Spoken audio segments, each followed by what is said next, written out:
Hola a todas, soy Esther Ortiz y hoy hablamos de narcisismo. Nos vamos a fijar en cómo se manifiesta y cómo se reproduce el narcisismo de forma estructural y en cómo se relaciona con las narrativas actuales del éxito. Yo, como muchas de vosotras, soy una persona obsesionada con el tema del narcisismo. Me he comido todo el contenido sobre trastorno narcisista, el narcisista perverso, 10 formas de escapar de un narcisista, cómo saber si tu pareja es narcisista, todo. Estamos obsesionadas con el tema y eso es porque, igual que con el True Crime, nos encanta estar en esta posición de descubrir quién es el narcisista de nuestro alrededor. Pero bueno, contenido de este tipo ya hay muchísimo, así que hoy nos vamos a centrar en otra cosa que ha pasado más desapercibida, que es la dimensión estructural y cultural del narcisismo. Antes de nada, si quieres dar soporte a la creación de estos vídeos, puedes hacerlo aquí desde 2 euros al mes.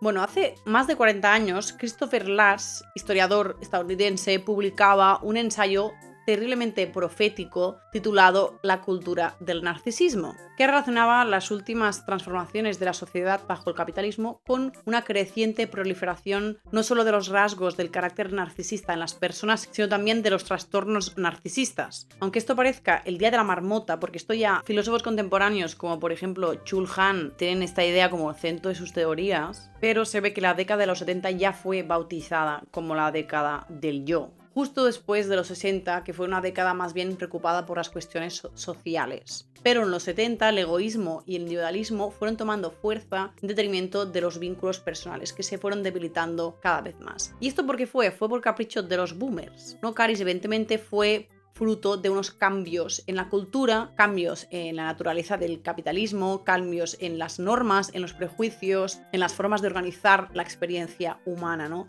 La explicación que dio Christopher Lasch en los 70 suena demasiado actual. En esa década, mientras que los peligros y las incertidumbres que rodeaban la vida humana aumentaban hasta el punto de que la gente ya no tenía esperanza en el futuro, perdía la capacidad de tener fe en el futuro, a la vez iban en aumento los discursos neoliberales que erosionaban la conciencia de clase. Se me ha caído. Es decir, la vida se hacía más inaguantable, pero en vez de concienciarnos sobre las causas de esa situación, empezamos a asumir como propia la culpa de esas injusticias a las que estábamos sometidas. Algo que el psicólogo David Smale acuñó como voluntarismo mágico. Es decir, la creencia de que está en el poder de cada individuo la posibilidad de ser lo que quiera. Lo que vendría siendo la canción Choose Your Fighter de Barbie, en la que dice todas las cosas que puede ser como Barbie, ¿no? Por cierto, hablando de Barbie, dije, hostia, mira qué chula esta lámpara de caballos que aparece en la Bojo Dojo Casa House de Barbie. Y mis amigos por mi cumpleaños me hicieron una réplica. O sea, es que, bueno, es el nivel de regalos en este grupo de amigos se está volviendo insostenible, os lo digo, porque, o sea, supera esto, ¿sabes? En fin. Y la otra cara del voluntarismo mágico sería la meritocracia, la idea de que cada uno tiene la posición, la riqueza que se merece. ¿Cuál es el efecto de todo esto? Pues que a día de hoy es imposible ser un humano y no sentirse un fracaso. O sea, todo esto aumenta la sensación de culpa, de vacío, de soledad, la sensación de poca autenticidad. Sensaciones que son reales, que son sintomáticas de una existencia en unas condiciones regulinchis y de una presión brutal. Así pues, desde los 70, la lucha política ya no se orienta al cambio social, sino a la autorrealización. ¿Qué pasa? Que el crecimiento personal, que es algo que a primera vista parece más accesible que lo que sería el cambio social, el cambio estructural, sustituyó la esperanza de que podíamos cambiar como sociedad. Y tristemente, la obsesión por nosotros mismos, por nuestra imagen, por nuestros logros, por nuestro crecimiento personal, hace que nos cueste más pensar en lo común. Ahora mismo el self-care es un bien de lujo que las personas que se lo pueden permitir, especialmente las celebrities, muestran como señal de estatus. Skincare routine, posturas de yoga, tomar el sol por el ano, meditar, una semana de retiro espiritual, leer libros de autoayuda, la terapia, etc., ¿no? Los individuos ya no buscamos la salvación como en siglos pasados, por ejemplo a través de la religión, sino que buscamos la sensación, la ilusión momentánea de que estamos bien, la ilusión de bienestar mental, de bienestar físico, de bienestar económico. Esto sería el último reducto que nos queda en el que podemos tener la sensación de tener el control, ¿no? Por tanto, no es casualidad que todos los movimientos New Age, que todas estas terapias alternativas que vienen de lo New Age tengan tanto éxito, porque buscamos panaceas espirituales para llenar este vacío que sentimos.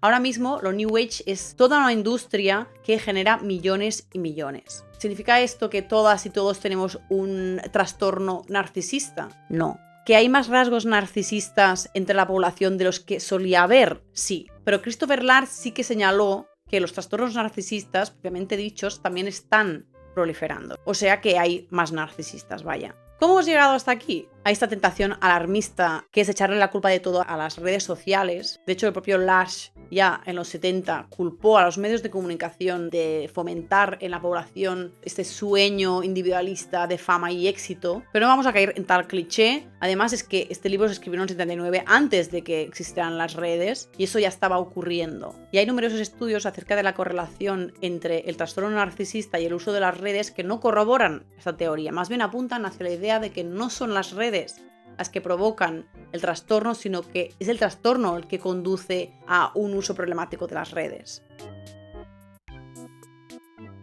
Pero hablemos del trastorno, es decir, en este contexto de incertidumbre y de responsabilización del individuo, el trastorno narcisista aparece como un mecanismo de defensa contra la ansiedad y la culpa a través de la incorporación de una imagen grandiosa de uno mismo. Un trastorno que a la práctica impide que la persona narcisista pueda distinguir entre ella misma y su entorno. Digamos que el narcisista percibe el resto de objetos del mundo como una extensión de su cuerpo. Cuando digo objetos me refiero a todo, objetos, personas, recursos, naturaleza, todo. Como veis, es una forma de ver el mundo que al no reconocer al otro, a la otredad, conlleva una falta brutal de empatía y a la vez una percepción muy deformada de lo que sería la realidad. Una percepción que además convive con estas fantasías de omnipotencia, es decir, la fantasía de tener el poder absoluto sobre todas las cosas y esta creencia además de tener derecho a explotar a los demás y a ser gratificado por los demás. Pero el punto es que el narcisista no es capaz de disfrutar con la felicidad y los logros de los demás porque el narcisista está autocentrado, no puede salir del mismo. Y esta falta de interés hacia los demás empobrece su vida personal y refuerza esta idea de vacío, esta sensación de soledad. ¿Y qué pasa con toda esta fuerza libidinal que no puede ser sublimada a través de relaciones personales con otras personas? Pues que se redirige hacia el trabajo. Y es que es muy común que el narcisista tenga una relación súper fanática con el trabajo. ¿Qué tipo de trabajos suelen atraerles? Político, artista, cantante, músico, actor. Otro trabajo que les encanta es el de ser líder de sectas. O sea, hemos visto los true crimes. Es imposible encontrar un líder de secta que no tenga un trastorno de narcisista así. True crimes famosísimos, Wild Wild Country. Vi uno que no estaba mal que se llamaba Sé dócil, oración y obediencia. Hay uno de 2016 que me gustó mucho que se llama Holy Hell, que es bastante bonito además visualmente. Y bueno, no es un true crime, pero podría serlo. O sea, la Mesías, quiero decir, Montserrat. Qué gran retrato de un narcisista. ¿No te has preguntado a veces cómo puede ser que el cabronazo de tu jefe ha llegado a donde está? No es ninguna sorpresa que la lógica, la dinámica corporativa, burocrática, premie a personas que no tienen escrúpulos, que son vendemotos, que son egoístas, que no tienen ningún problema en pisotear a los demás, que son competitivas, que no tienen capacidad de empatizar con los demás. O sea, estos atributos ayudan a las personas a llegar a posiciones de poder. De hecho, las investigaciones sugieren no solo que algunos jefes son narcisistas, sino que muchos de ellos son jefes justamente porque son narcisistas. Es decir, tener rasgos de narcisista de una forma u otra puede ayudarte a convertirte en un jefe. No necesariamente en un buen jefe, pero sí en un jefe. Y bueno, tampoco es sorpresa que otros estudios demuestren una correlación entre el trastorno narcisista y, atención, los CEO y los emprendedores. Bueno, esto no es ninguna sorpresa porque últimamente se ha generado mucho audiovisual sobre este tema, sobre estas figuras. Vamos a repasar algunos. Tenemos el documental The Inventor, Out of Blood in Silicon Valley, y es un documental sobre una supuesta visionaria científica, Elizabeth Holmes, que estafó más de 8 billones de dólares, billones americanos. Esta mujer con 19 años patentó la idea de crear una máquina que con una sola gota de sangre ya podría desarrollar todos los tests de análisis, digamos, ¿no? Y fundó una empresa que más tarde sería Theranos. Ella estaba estudiando en Stanford, estaba estudiando química, y lo gracioso es que una profesora de allí ya le avisó de que su idea era literalmente imposible, que no se podía hacer todos los tests necesarios solo con la extracción de una gota de sangre. ¿Qué hizo ella? Dejar la universidad, seguir vendiendo la idea de que esto era posible, y su empresa creció gracias a que los inversores no dejaron de inyectarle dinero con la esperanza de que, tal y como se decía en los medios y se repetía continuamente, Elizabeth Holmes fuera la próxima Steve Jobs. Bueno, después de estafar 8 billones de dólares, resultó que la máquina que vendía como prototipo era inútil, que no funcionaba, así que fue condenada a prisión por fraude. Todo esto no hubiera sido posible sin la obsesión por parte de los medios de encontrar figuras como la suya en las que basar sus historias aspiracionales, y obviamente se podría haber evitado si hubieran preguntado a algún experto, alguna experta sobre análisis. O sea, era fácil. Un proyecto que me recuerda un poco a esto es Neuralink de Elon Musk, que es un chip con el que, una vez instalado en el cerebro, supuestamente podrás controlar aparatos electrónicos que están fuera de tu cuerpo, ¿no? Fake it till you make it, sale mal. Lo mismo con su obsesión de ocupar Marte, lo que decíamos de percibir el entorno, el resto del mundo, como una extensión de tu propio cuerpo. ¿Qué más? Tenemos los documentales Fire Fraud y Fire, que cuentan el famoso caso de Billy McFarland. Este es un caso bastante famoso, que se unió con el rapero J. Rule, que podía salir mal, o sea, para crear un festival de música exclusivo para gente rica en el Caribe, el Fire Festival. El caso es que consiguieron una isla que había sido propiedad de Pablo Escobar y se la cedieron para hacer el festival allí, con la condición de que no dijeran que era o había sido propiedad de Pablo Escobar. Total, que hicieron una campaña en redes con múltiples influencers y modelos famosísimas, que creó un hype increíble, anunciando el festival como el festival de la isla de Pablo Escobar. Total, que vendieron todas las entradas que costaban muchísimo dinero, que solo podían ir gente pues rica. Bueno, obviamente pues se quedaron sin isla, se quedaron sin localización, y en vez de cancelar el festival, siguieron adelante pidiendo más dinero a los inversores para poder construir un castillo de naipes que acabaría con un montón de ricos llorando en una isla, en un sitio que parecía un campo de refugiados, y en esta foto de un sándwich de lujo que les dieron a los asistentes, que obviamente esta foto es la que se hizo viral. Pero la imagen que se me quedó grabada de uno de los documentales fue un momento en el que una persona del staff le decía al Billy McFarland, le decía: tenemos que cancelar el festival, no vamos a poder hacer el festival. A lo que él, con una confianza extrema, una confianza ciega, le contestaba: no queremos personas que encuentren problemas, sino que queremos personas que encuentren soluciones. Bueno, después de 4 años en prisión, Bobby McFarland ha salido, pero aún debe 26 millones y va y hace este tuit. Dice: debo 26 millones de dólares, así es como voy a devolverlos. La mitad de mi tiempo estoy rodando programas de televisión, la otra centrado en lo que realmente se me da bien. Soy el mejor a la hora de desarrollar ideas creativas y alocadas, reunir talento y ofrecer momentos épicos. Lo que mejor se le da, hacer un festival de música sin acabar en prisión por fraude. Total, que ya ha anunciado que habrá una segunda edición del festival Firefest en el Caribe a finales de 2024. Si os interesa ir, tenéis entradas desde $499. En vez de hacer esto, lo que podéis hacer es dármelo a mí. Podéis apoyar la creación de estos vídeos desde 2 euros al mes en Patreon. Luego está el caso de Jeffrey Epstein, que seguramente lo conocéis por el documental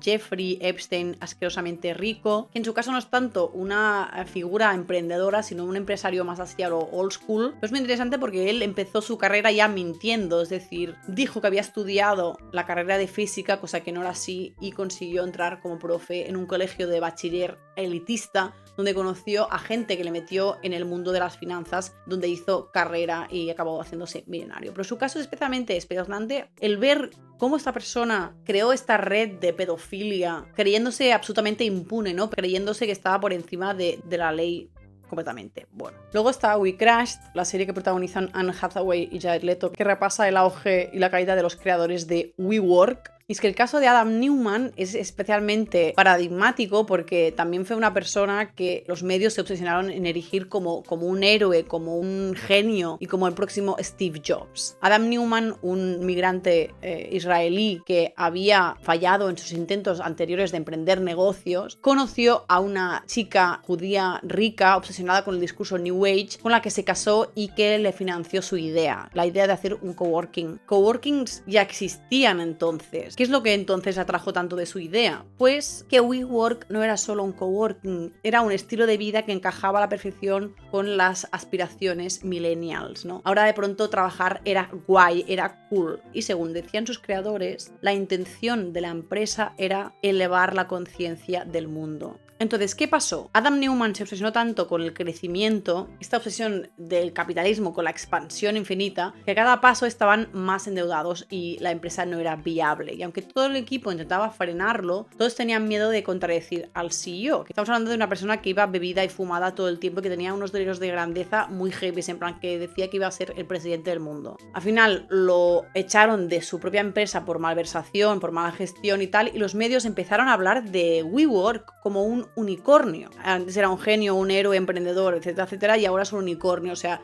creo que los medios de comunicación deberían asumir la responsabilidad y hacer autocrítica también de estos discursos que hacen, porque son ellos los que crean este hype realmente. Y no sé, a mí me preocupa que un chaval te diga que el objetivo último de su WeWork es elevar la conciencia del mundo y tú digas, ah, sí, venga, toma, $100 millones para ti, para que montes tu empresa. Que alguien pueda soltar una frase motivacional vacía así y conseguir toda esa financiación que recibió esa empresa, es que me parece que no tiene ningún sentido. Lo triste de todo esto es que me tragué la entrevista que le hicieron 2 años después del Backlash, que aún no había concedido ninguna entrevista hasta entonces, y es increíble porque aún sabiendo todo lo que hizo, la gente sigue viéndole como un genio. Esa es la tónica general de los comentarios en la entrevista, ¿vale? Dice, este tipo es uno de los mejores vendedores de todos los tiempos, jodió a incontables personas, actuó como un completo tonto, gastó miles de millones de dólares de manera irresponsable y sin embargo todavía se muestra muy elocuente. Esta entrevista es más que impresionante. Muchos otros se habrían estrellado y quemado con estas preguntas. ¿Qué nos dice esto? Pues que lo que se considera ahora éxito no es el contenido, lo que Adam hizo o no hizo, sino el continente. Lo que admiramos es el éxito por el éxito. A nadie le importa lo que Adam hizo mal,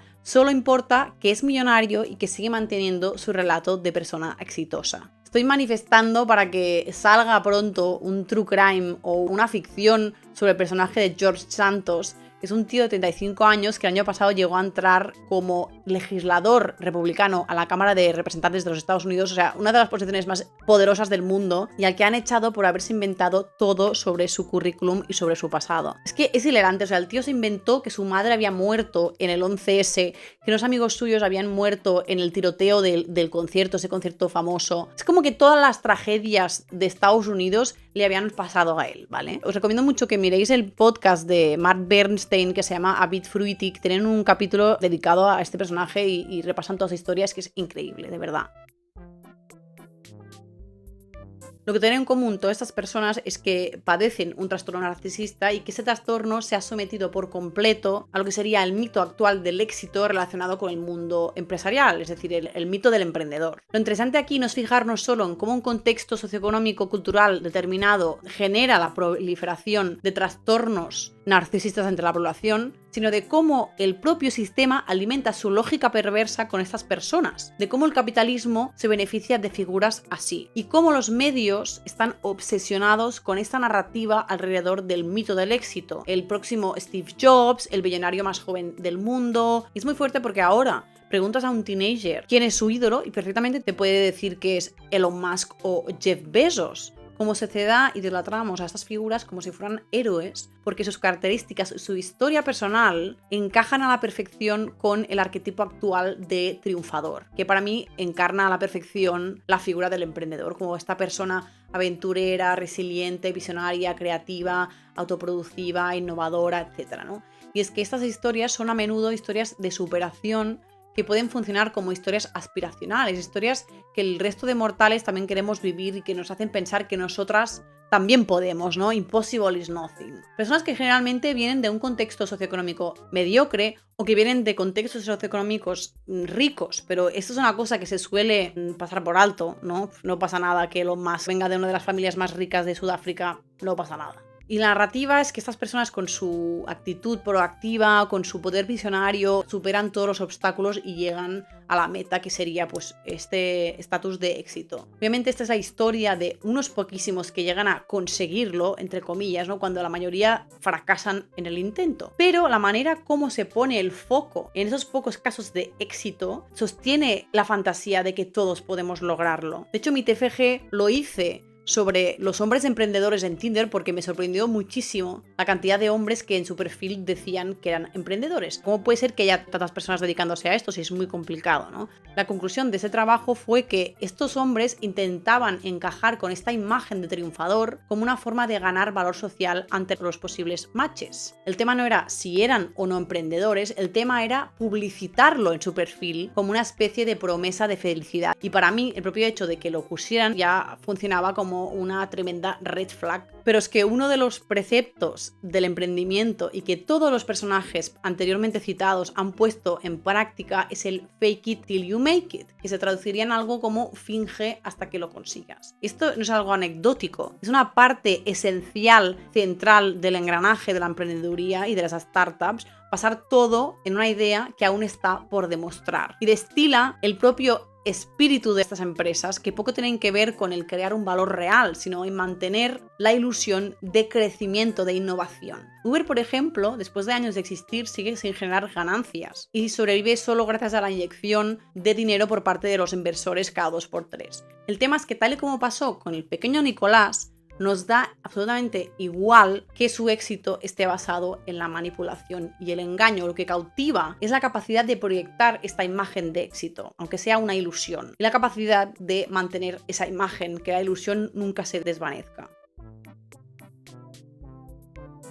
La única forma de romper este ciclo es dejar de priorizar la autorrealización y abandonar los discursos que culpabilizan al individuo de las injusticias que vive, y que nos centremos en cuidar las relaciones interpersonales y en intentar entender nuestra situación desde una perspectiva más amplia, ¿no? Y más estructural, cosa que nos ayudará a lidiar, uno, con la culpa y a redirigir las quejas hacia donde realmente pueden tener un impacto social. Y otro tema importante es que sustituyamos esta idea de éxito actual, este mito del éxito. Es decir, como sociedad idolatramos una y otra vez a personas que engañan, que manipulan, que lo hacen exclusivamente para su propio beneficio, que no buscan crear valor en sí. Que empecemos a valorar a gente chula, gente lista, gente empática, gente vulnerable, gente que busca el bien común además del bien propio, ¿no? Mi ídola no es Elon Musk, mi ídola es Samantha Hudson. Adiós.